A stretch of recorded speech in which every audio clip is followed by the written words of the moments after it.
we even speak them. You x-ray our hearts and see through our excuses and our intentions. So today we're confessing our desperate need for you. Señor, tú conoces nuestros pensamientos y conoces nuestro corazón. Antes de hablar, tú ya sabes lo que vamos a decir. Y hoy te confesamos la gran necesidad que tenemos de ti. Y queremos buscarte de todo corazón. You have promised that if we confess our sin, you will forgive us and make us clean again. Lord, we truly need your forgiveness. Repentance is in our heart and in our lips. Tu promesa nos dice que si confesamos nuestros pecados, tú eres fiel y justo para librarnos de toda maldad. Y Señor, realmente necesitamos de tu perdón en este momento. Queremos dar la vuelta e ir hacia la dirección correcta, hacia la dirección hacia donde tú nos guías. We want to turn around and head another way back to you, Lord. And like a runner who has fallen and then gets back up again, we too are willing to start again and finish the race you have set for us. Como un corredor que corre y cae, estamos dispuestos a volver a levantarnos para terminar la carrera que has determinado para cada uno de nosotros. Gracias por ayudarnos a salir adelante. Gracias por darnos una oportunidad de volver a empezar. Thank you for forgiving and for cleaning us and for restoring us.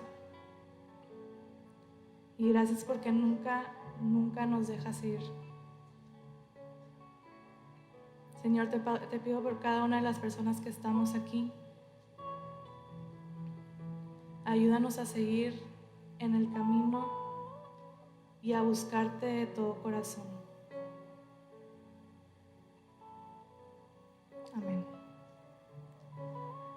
Y para continuar me gustaría leer Oseas 15, en donde dice: entonces regresaré a mi lugar hasta que reconozcan su culpa y se vuelvan a mí, pues tan pronto lleguen las dificultades, me buscarán de todo corazón. Y nosotros estamos aquí para buscarlo de todo corazón. Así que los invito a que se pongan de pie y vamos a entonar un canto más.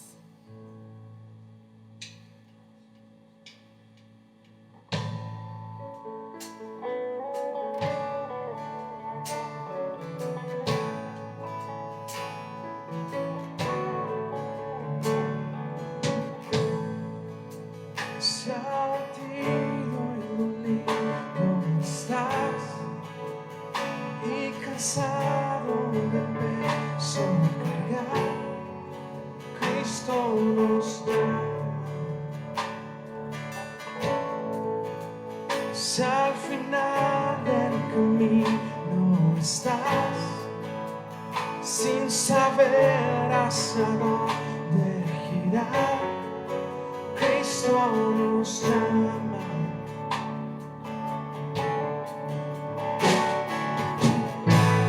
Ven ante su trono, brazos abiertos Él está, con sangre preciosa Jesús borró nuestra maldad.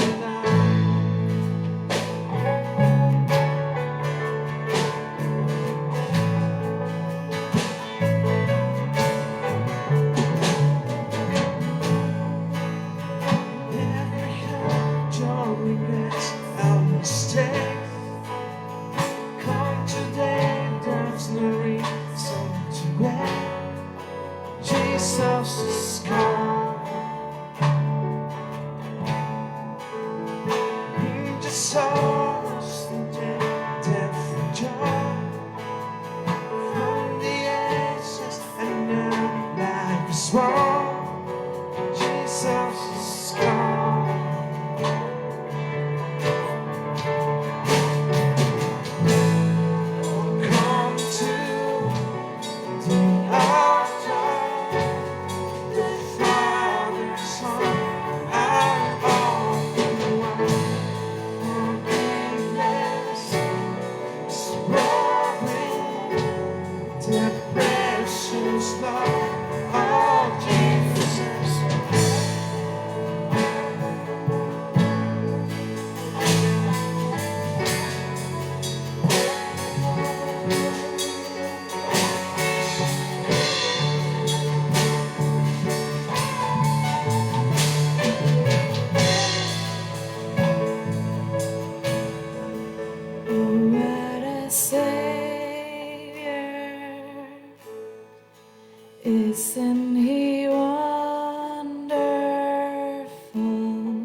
Sing hallelujah, Christ is risen.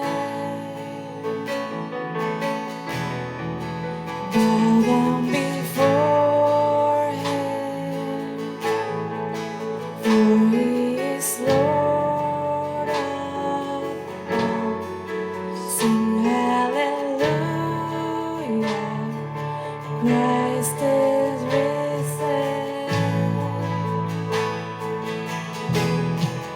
Oh, cuán hermoso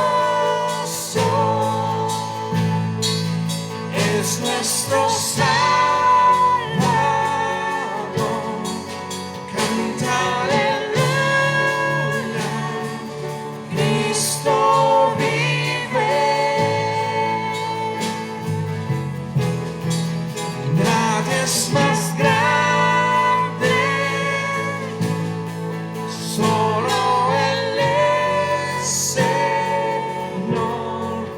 Canta aleluya, Cristo vive.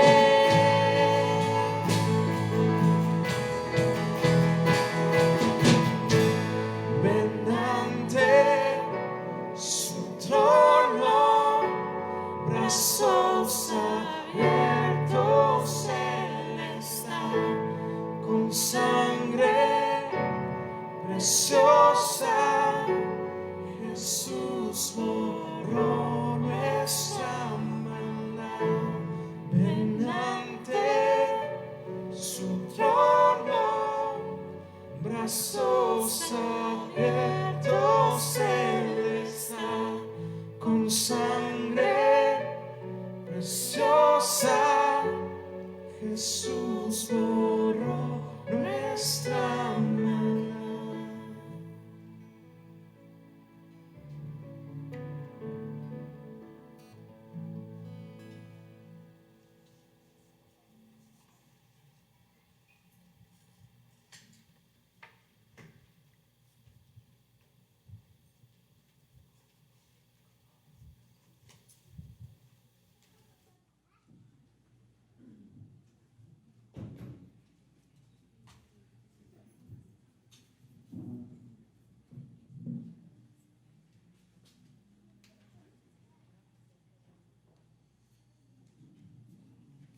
Por fin. Ok, buenos días. Es un gusto y siempre un privilegio estar aquí con ustedes compartiendo lo que más me encanta hacer, que es compartir la palabra de Dios. Entonces, como ya el pastor Andrés nos dijo, abramos nuestras Biblias en Oseas capítulo 5. Si ya lo tienes ahí, pues simplemente ve conmigo y en lo que lo abres, déjame solamente orar para poner este tiempo en manos de Dios. Señor, gracias por el privilegio de conocerte, Señor. El privilegio de no solamente saber que existes, pero el privilegio de realmente conocerte, y nos das tu palabra para derramar tu corazón sobre nosotros, Señor. Y yo solamente quiero ser fiel a tu palabra y exponer este mensaje, como hemos cantado, de esperanza, de salvación a nuestras vidas. En el nombre hermoso de Jesús. Amén. Amén. Ok. He titulado mi mensaje Ajustando Cuentas. Y ahorita vas a entender de dónde lo saco aquí de este pasaje.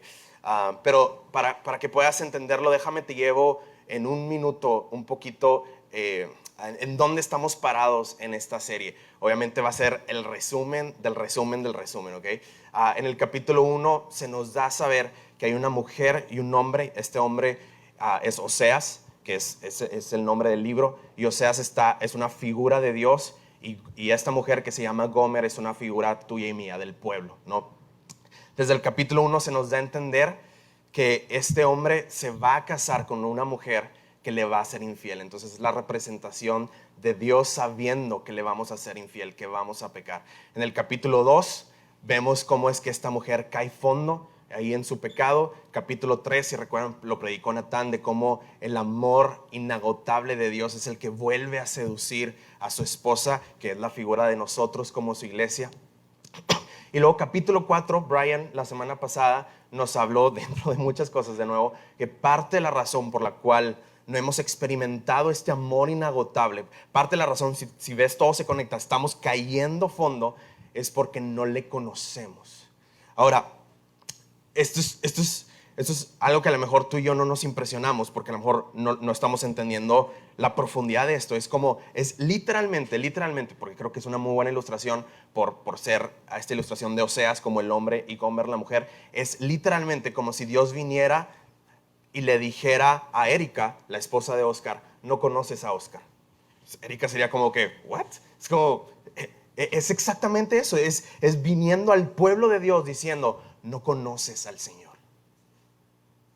Y entonces, ahí es donde estamos parados. Y como dijo el pastor Andrés a inicio, el versículo 1 nos dice que claramente hay una tensión fuerte a los líderes. Claro, esto que voy a estar compartiendo, pues los líderes deberíamos de ser los primeros en estarlo viviendo, en estarlo reflejando.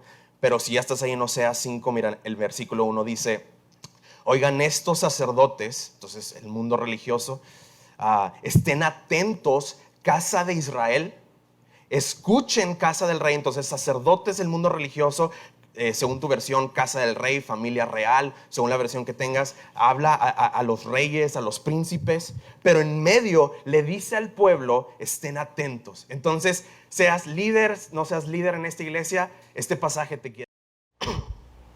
El pecado no es simplemente si te portaste mal, el pecado es algo más profundo, donde obviamente no tengo todo el tiempo para explicarlo y armarme otra subpredicación del tema de pecado, pero tiene que ver con una rebelión interna, una autoexaltación, un egocentrismo. De hecho, el pecado no significa precisamente que no creas en la existencia de Dios. Es que hay una rebelión interna en tu ser en contra de Dios. Es que quieres ser autosuficiente, quieres ser independiente, quieres vivir tu vida a tu manera, a tu modo, en tu tiempo. De hecho, muchas veces me atrevo a decir que revelamos nuestro pecado, inclusive cuando buscamos a Dios, cuando examinamos nuestras motivaciones y decimos, bueno, pues no pierdo nada con hacer un rezo, una oración, venir a misa, venir a la iglesia, según sea tu contexto, ¿no? Entonces, quiero que te pongas un poquito en el lugar de Dios. ¿Qué es lo que va a hacer Dios contigo y conmigo? ¿Qué es lo que va a hacer Dios? ¿Cómo va a ajustar cuentas? ¿Qué va a hacer Dios? ¿Hacer algo?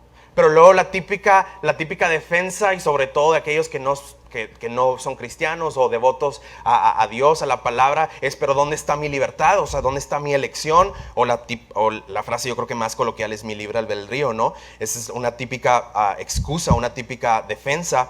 Entonces, hacer algo, estos son mis 3 puntos. Entonces, conociéndote, versículo 3 y 4, dice, ha sido más claro, yo sé cómo eres, oh Efraín. Ahora, Efraín es como decir Monterrey, pero estar hablando en la ciudad metropolitana. Era una zona específica de Israel. Creo que es un buen ejemplo. Es como decir Monterrey, pero sabes que San Nicolás, Guadalupe, San Pedro están incluidos, ¿no? Entonces es, oh pueblo de Dios, en pocas palabras. Chécate, no puedes esconderte de mí, oh Israel. Me abandonaste como una prostituta deja a su esposo. ¿Te acuerdas de la analogía? Esposo y esposa, Oseas y Gomer. Estás totalmente contaminada en tu corazón, obviamente.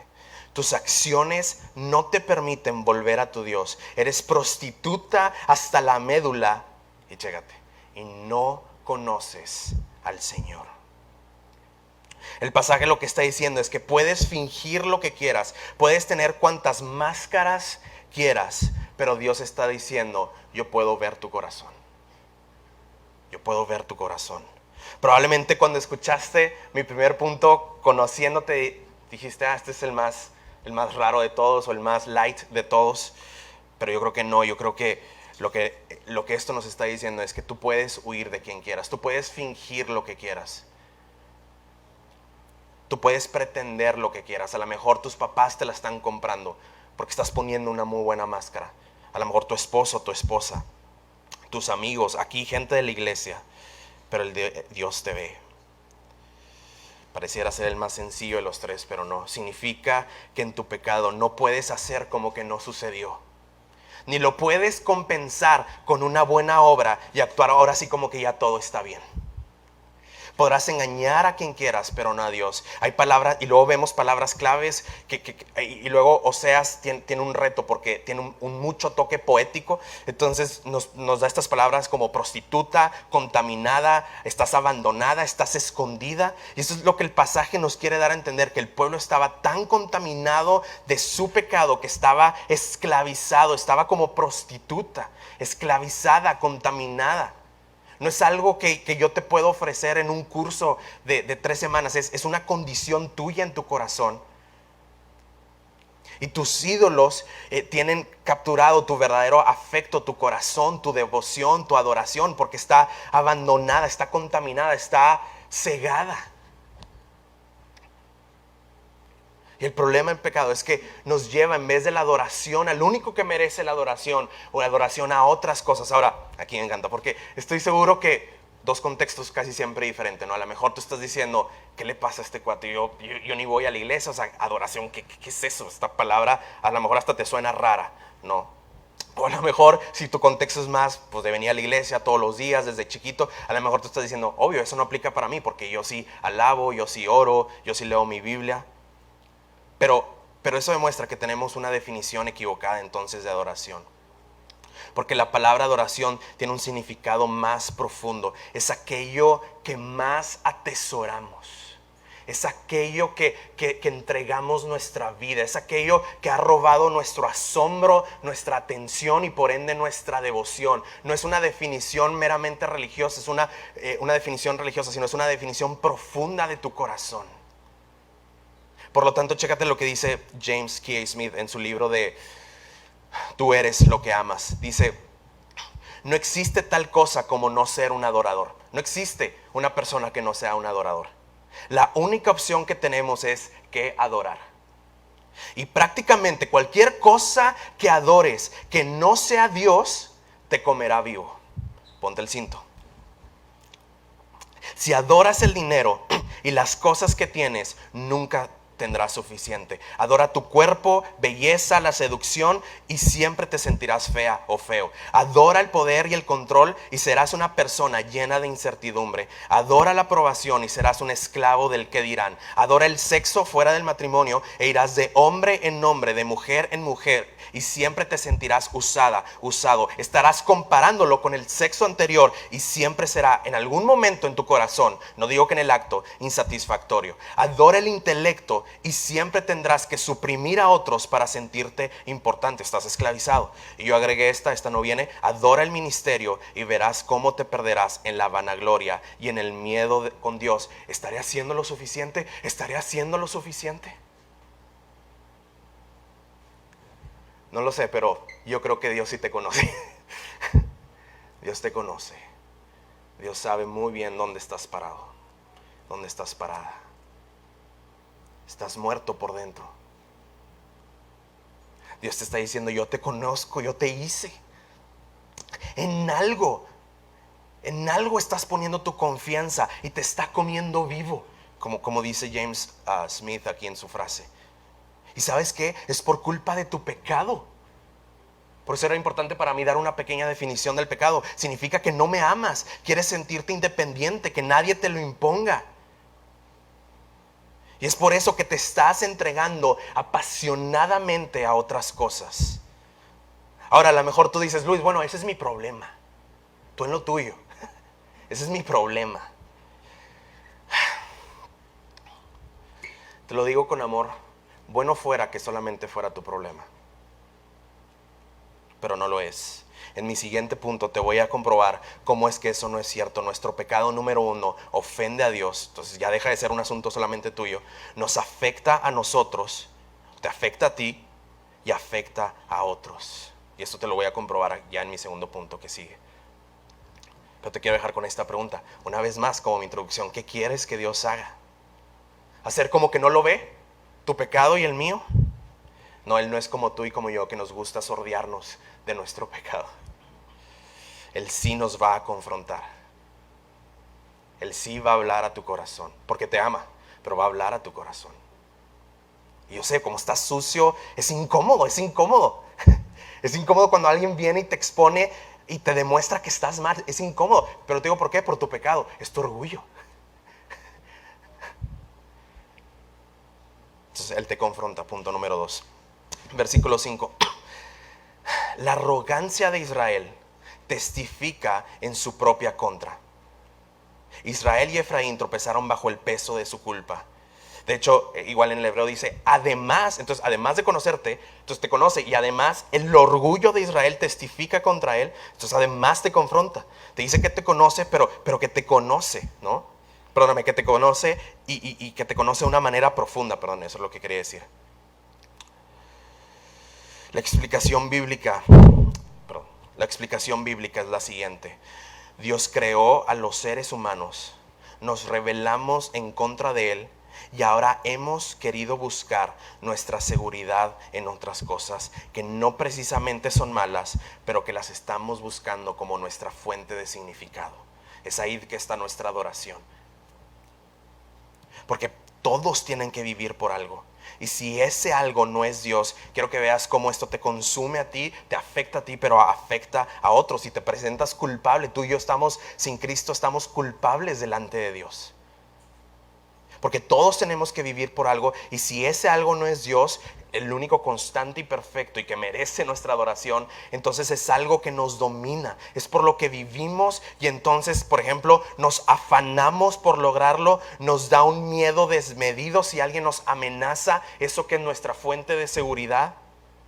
Nos da una ira intensa si alguien nos cierra el paso. O una desesperación inconsolable si lo perdemos.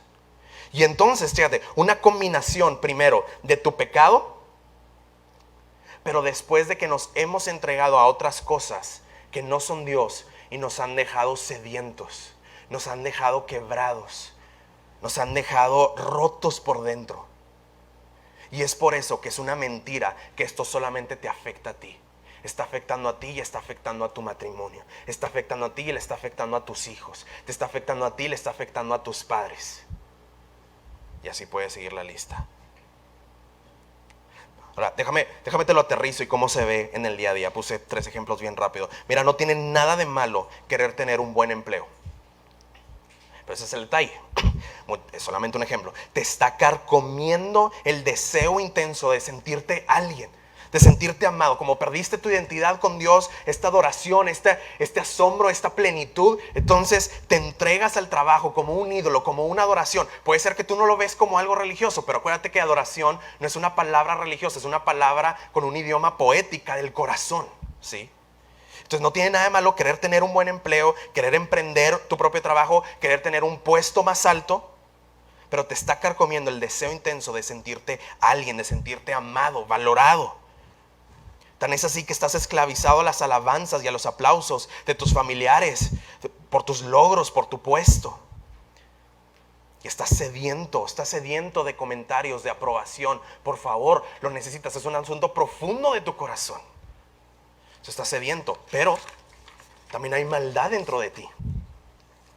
Y eso te lleva muchas veces a ser déspota y rudo con tu equipo de trabajo. Y no se diga si eres jefe. Te sientes como el Dios literalmente del trabajo. Y te lleva a ser déspota y rudo. Y tú sabes que le podías llamar la atención en tu oficina, pero te gusta llamarle la atención enfrente de todos para que vean, wow. Es una combinación sí de tu sed, pero también de tu maldad y de tu pecado. Y no se diga si hay alguien mejor que tú, se convierte en tu enemigo. No tiene nada de malo querer, por ejemplo, a los padres aquí, querer disciplinar a tus hijos, querer que tus hijos sean, titulé aquí la típica frase, mejor portados. No tiene nada de malo, es tu responsabilidad, y lo dice la Biblia. Pero ¿crees que eso define tu valor como buena mamá, como buen papá? Entonces, ¿qué pasa? Te tomas personal su mala conducta. Y una combinación, de nuevo, de tu sed profunda, de sentirte honrado y respetado, que cosa que hasta ahí a lo mejor no tiene nada de malo porque es bíblico, pero es una combinación de tu sed, pero también de tu pecado orgulloso, hace que los regañes, los o las regañes de manera ruda, y eso produce un círculo vicioso de pleitos familiares. ¿Ves cómo eres responsable? No es un asunto de, ese es mi problema. No tiene nada de malo soñar con un día casarte solteros. Pensabas que no tenía nada para ti. Y poco a poco cedes a la tentación de ser seducida o seducido por alguien más fuera del matrimonio, en el ámbito sexual, por ejemplo. Y una combinación de tu maldad de querer usar a otros para tu placer. Si te quieres ir a vivir con ella, si te quieres vivir a vivir con él sin casarte y quieres tener los privilegios, pero no las responsabilidades. Entonces, una combinación de tu maldad, pero también de tu sed de pensar que ahí se encuentra la verdadera intimidad. Y te entregas rápidamente y algunas veces ni lo llegas a conocer bien a la persona y sales lastimado. Entonces, ¿ves este balance?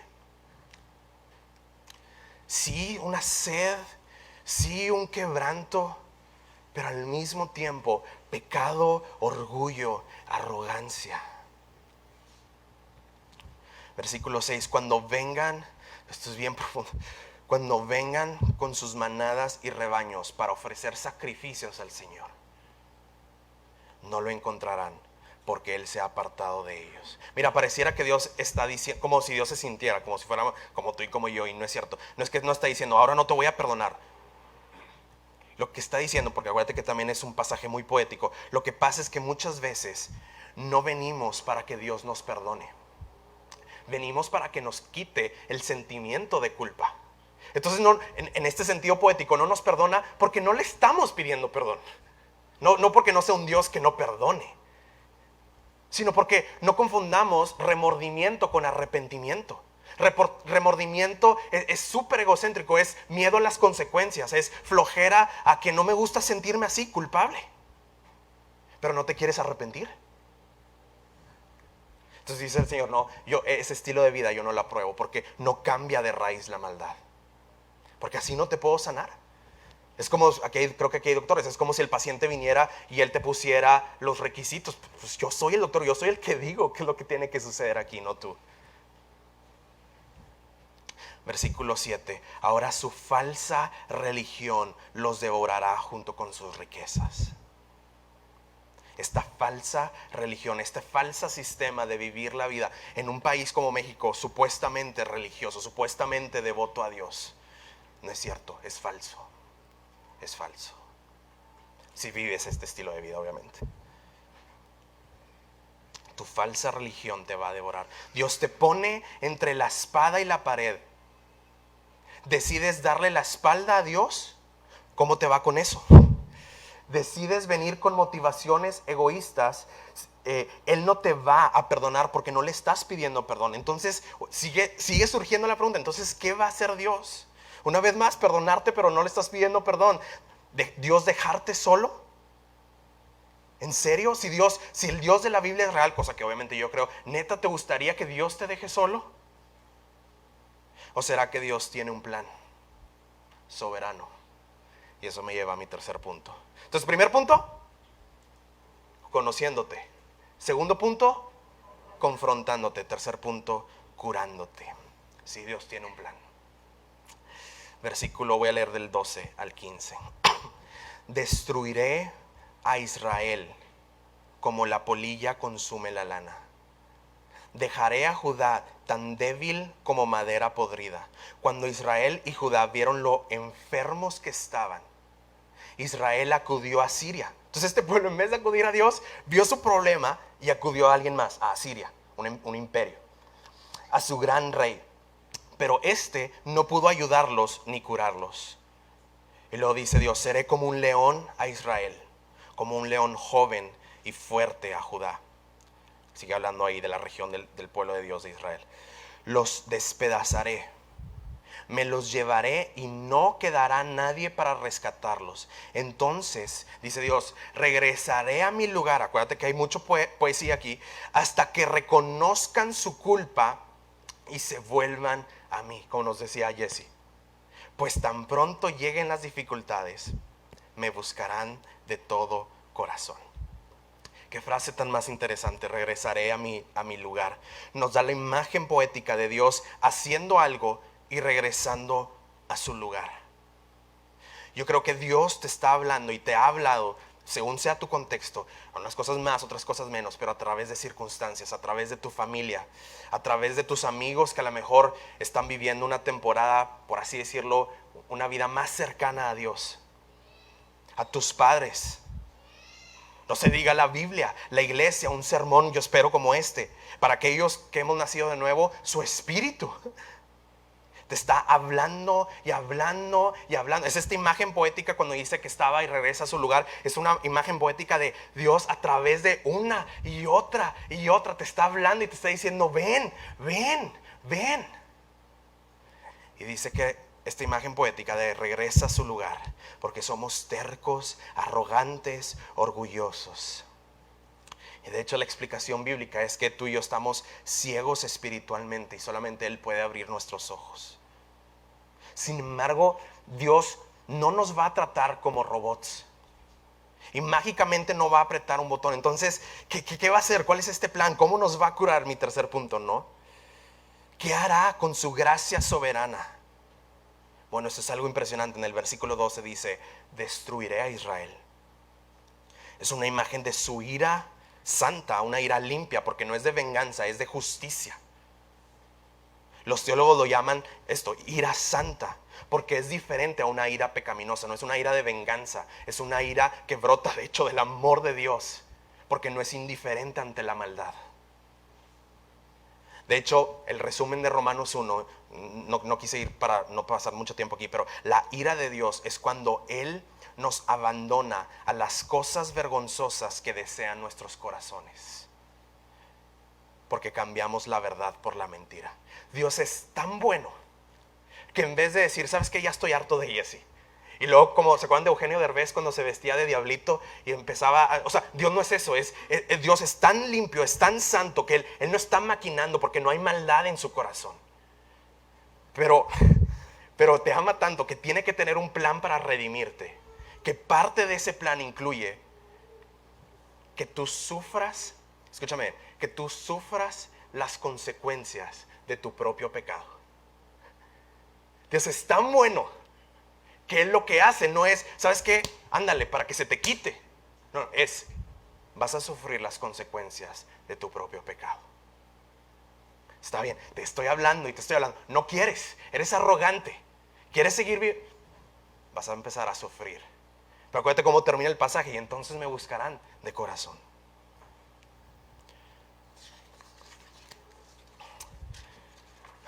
Él permitió que donde ellos pusieron su esperanza lo destruyera. La historia es muy larga, pero en mega resumen, ¿se acuerdan? Ponen su fe en Asiria. Asiria no era un país, era un imperio, donde ellos pusieron su fe y los terminó invadiendo y exiliando. Pero la historia nos cuenta algo bien interesante. En esta invasión ellos arrasaron con los ídolos del pueblo de Dios, con dioses con D minúscula. Y esto es impresionante saber, porque no es que los problemas sean mágicamente la solución, es que los problemas muchas veces te revelan tus ídolos. Y eso es lo que te permite ver de una manera más profunda tu pecado. Y entonces la gracia y el perdón de Dios hace más sentido, empieza a seducir tu corazón. Eso es el detalle. Y dice el pasaje que ellos buscaron ser curados con ellos. Y qué interesante que en el problema no buscaron en sus ídolos, no buscaron en sus dioses, buscaron en un imperio en Asiria. Porque los dioses ajenos no existen. Porque la Biblia predica que solamente hay un Dios. No me pondré a hablar tanto de los dioses ajenos en esta cultura, mejor lo quiero contextualizar. Mira, quitar a Dios de la ecuación nunca soluciona el sufrimiento. Déjame te enseño lo que hoy en día. Entonces, en vez de hablarte de los dioses, de cananeos y Baal, déjame lo contextualizo y déjame te digo a lo mejor el tipo de lucha religiosa que hay en un mundo tan globalizado. Mira, solamente ejemplos. El budismo te dice que aceptes el sufrimiento, porque el mundo material es una ilusión. El hinduismo, que es el que promueve el karma, estoy seguro que todos hemos escuchado alguna vez esta palabra, te dice que lo pagues, porque siempre es algo que te mereces de una vida anterior, y por ende nunca es injusto que sufras. El Islam, una posición más fatalista, te dice que ni modo, que lo debes de soportar el sufrimiento con valentía porque tienes que hacer la voluntad de Alá. Y el secularismo, que es el ateísmo en otras palabras, este es el más chafo de todos, te dice que lo debes de evitar, porque el significado de la vida no tiene mucho que ver con Dios, tiene que ver con tu felicidad. A lo mejor hablé muy rápido, no lo vas a notar, pero el común denominador de todas estas, el budismo te dice que lo aceptes, el karma te dice que lo pagues, el islam te dice que lo soportes, el ateísmo te dice que lo evites. El común denominador de estas cuatro es que ninguna propone una solución. Ninguna tiene un interés en curarte. Y cuando tú te alejas de Dios, a eso es lo que te estás entregando, a ídolos que no te aman. Que no te aman.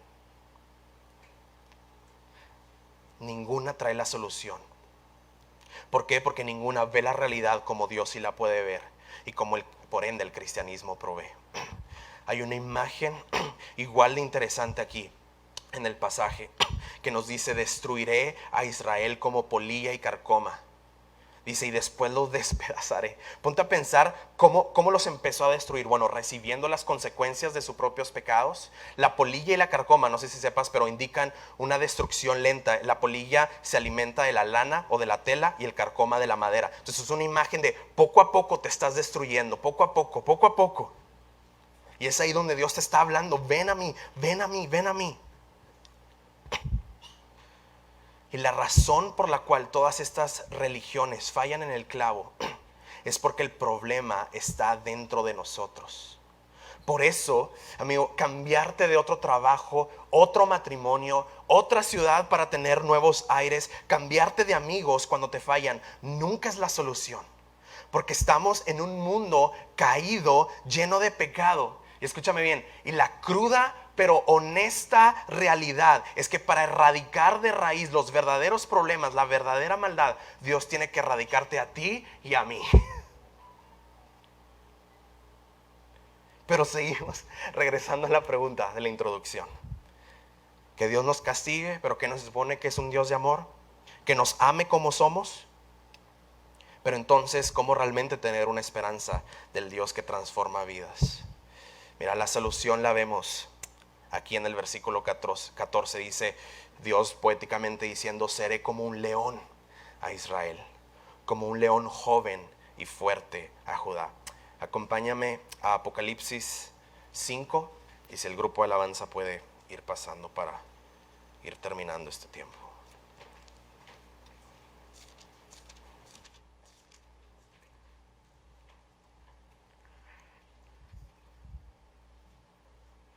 Apocalipsis 5. Apocalipsis no es un libro para darte miedo.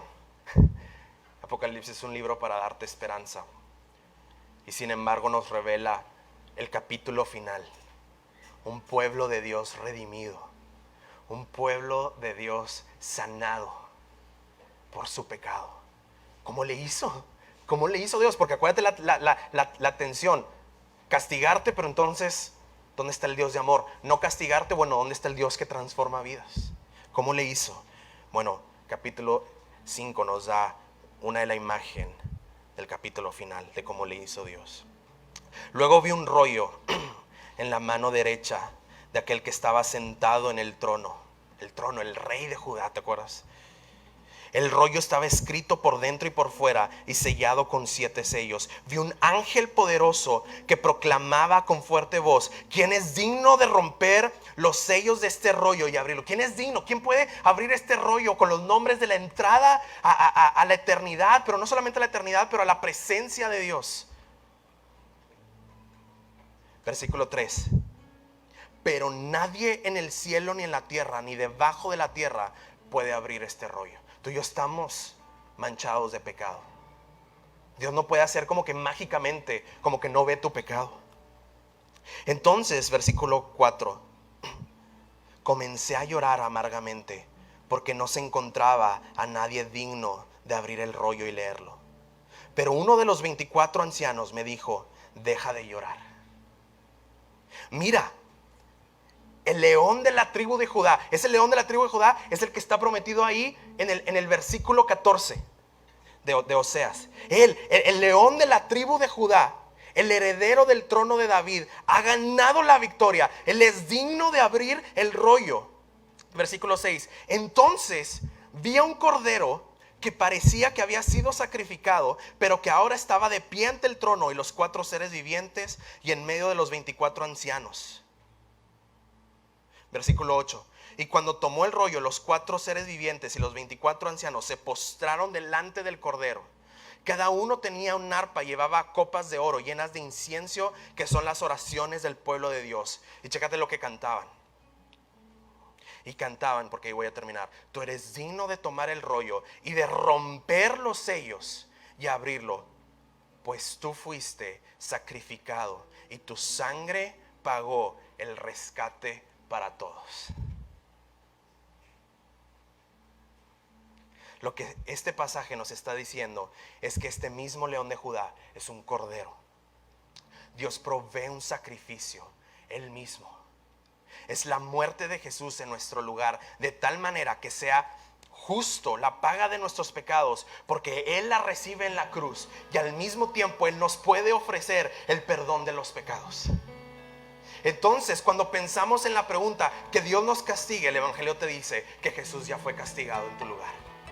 Y cuando pensamos que Dios nos ame, ya nos lo mostró en la cruz, de tal manera que está abierta la oportunidad de que rindas hoy tu vida a Él. Yo no te estoy invitando a que creas que Dios existe. Yo te estoy invitando a que rindas tu vida de todo corazón a Él. La cruz de Jesús nos dice cómo Él ajusta cuentas con nosotros.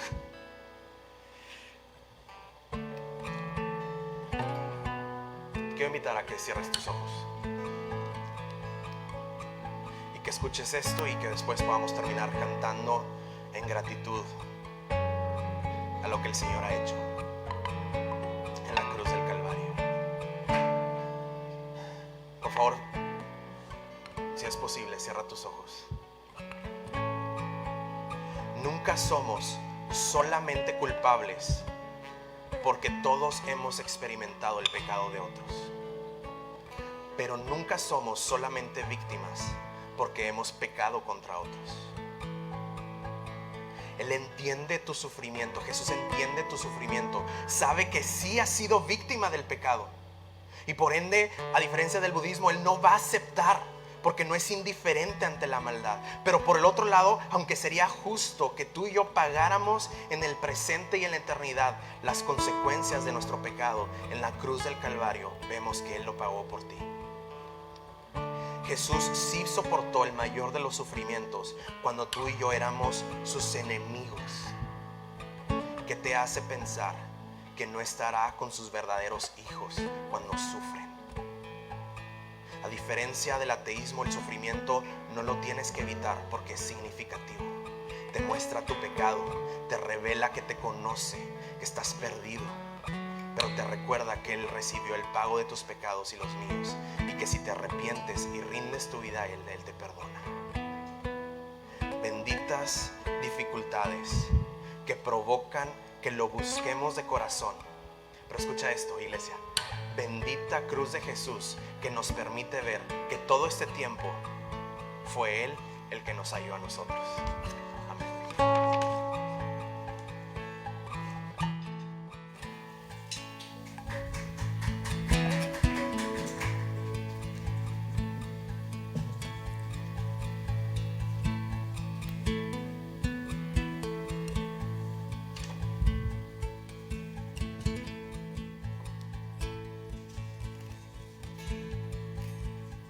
Jesús el Señor, el precio pagó su vida por mí. Él entregó, me dio salvación y me liberó. En el Calvario venció. En la cruz mi Salvador.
Calvario en el que tú y yo podemos refugiarnos. Amén. Es el único refugio que tenemos. No es la iglesia, no es lo que hacemos en la iglesia, no es quiénes somos nosotros como cristianos, sino es el Calvario que pasó Jesucristo. Y mira, es una realidad. La palabra del Señor dice en el versículo 10 de Oseas 5, dice: las autoridades, los líderes, el pueblo se parecen a los que alteran los linderos, y pues derramaré mi enojo sobre ellos. ¿Cómo alteras los linderos? ¿Cómo altero yo los linderos del evangelio? ¿Cómo es que los alteramos? A veces pensamos por Dios y queremos pensar por Dios y le decimos: no, Dios, la palabra que estoy leyendo quiere decir esto, cuando el Señor ya tiene sus linderos puestos. Y a veces queremos alterarlos por nosotros mismos, pero el Señor ya tiene sus linderos. Y mira, como lo decía Luis hace un momento, y en lo que acabamos de cantar, el Calvario fue el verdadero lindero que fue movido en el mundo entero para que tú y yo quedáramos dentro de esa propiedad. ¿Saben lo que son los linderos? El poder, la línea de propiedad, Dios la movió suficiente para que quedaras dentro de tu terreno, dentro de su terreno, perdón, porque estabas fuera de su terreno. Tú y yo estábamos fuera de ese terreno, pero en Jesús Él mueve los linderos y dice: el que ha sido ofendido ahora va a morir para perdonar al ofensor, tú y yo. ¿No es eso maravilloso? ¿No es eso lo que necesitamos? Porque tú y yo ofendemos al Señor día con día y queremos mover los linderos y queremos decirle: el evangelio quiere decir esto, el evangelio quiere decir lo otro, pero el Señor ya puso un lindero y ese es Jesús, ¿sí? Así es que podamos tener esto en nuestra mente, y antes de salir que podamos decirle al Señor: Señor, gracias por mover los linderos, ponerme dentro de tu terreno, de tu casa, de tu propiedad, y hacerme hijo tuyo. ¿Y sabes otra cosa? La palabra de Dios dice aquí que cuando movemos los linderos empezamos a producir hijos ilegítimos.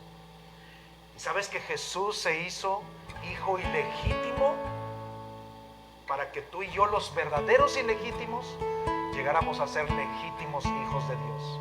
¿Cómo se movió y cómo se hizo hijo ilegítimo?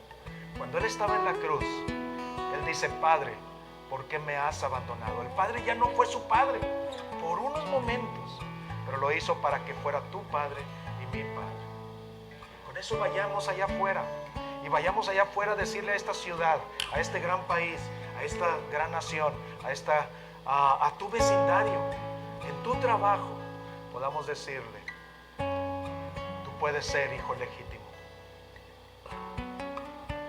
Pero y eso nada más lo hace el Señor Jesucristo. Así es que oremos al Señor de veras y pensemos que como tú y yo podemos ser esos instrumentos de bendición a esta ciudad. No te quedes con esto, no te quedes con el mensaje de estos cantos, de este mensaje de la palabra de Dios en Oseas 5. No te quedes ahí, guárdalo, llévalo en donde quiera que tú estés. Adoración no termina ahorita, adoración continúa durante toda la semana, a través de tu trabajo, a través de lo que haces. Así es que sé bendición a esta ciudad, sé bendición a tus vecinos, sé bendición a tus clientes, sé bendición a tus jefes, sé bendición a tus trabajadores, sé bendición al mundo entero. De esta manera el Señor nos dice que podamos ofrendar nuestra vida como Jesús se ofrendó por ti y por mí. Y mira, allá atrás está terminando ya el mes, allá atrás puedes depositar tus ofrendas, tus diezmos, para poder ser bendición. Hoy en la mañana estábamos hablando de una red de varias iglesias de habla náhuatl aquí en la ciudad, y de cómo estamos llevando el evangelio a estos grupos, ¿sí?, que antes no lo tenían, pero para eso necesitamos los recursos que Dios nos da. y los recursos que le da a esta iglesia San Pedro. Así es que ofrendemos y diezmemos al ir saliendo poco a poco. Prepárate mentalmente tu corazón, así como Él ofrendó su vida. Tú ofrenda algo de lo mucho que Él te ha dado, y que esto sea lo que el Señor tiene para ti. Extiende tus manos para recibir la bendición del Señor y ser enviados a este mundo, a esta ciudad, como sus hijos, para hacer bendición a todos. Que el amor de Dios, el Padre Celestial, ese Padre que llama a los sacerdotes, a todo el pueblo de Israel, a la casa real, a todos nosotros, ese Padre, que ese amor de ese Padre, ejercido en el Hijo, en la gracia del Señor Jesucristo, esté con todos ustedes, y la comunión con su Santo y Divino Espíritu, el Espíritu Santo, que vaya con ustedes en todo momento y les ayude a hacer bendición a toda esta ciudad y a este mundo. En el nombre de Jesús, amén y amén. Y terminemos cantando la doxología en esta hora. Y recuerden, vamos a salir en orden. Primero esta sección, primero la fila de atrás hacia adelante, luego esta sección, la fila de atrás hacia adelante. Mientras que estamos cantando, ¿sí? Ya cuando estemos en la segunda o tercera estrofa, empiecen a salir para ir con cuidado, y tratemos de usar la parte exterior. Recuerden, tenemos que cuidarnos mucho. Tratemos de usar la parte exterior para platicar, para estar allá. Tenemos todo ese lugar. No nos quedemos aquí adentro porque estamos demasiado cerca. Así es que tratemos de usar todo allá por el estacionamiento y demás, ¿verdad? Entonces, gracias a Dios. Dios les bendiga. Sean bendiciones en la ciudad, y cantemos la doxología para despedirnos.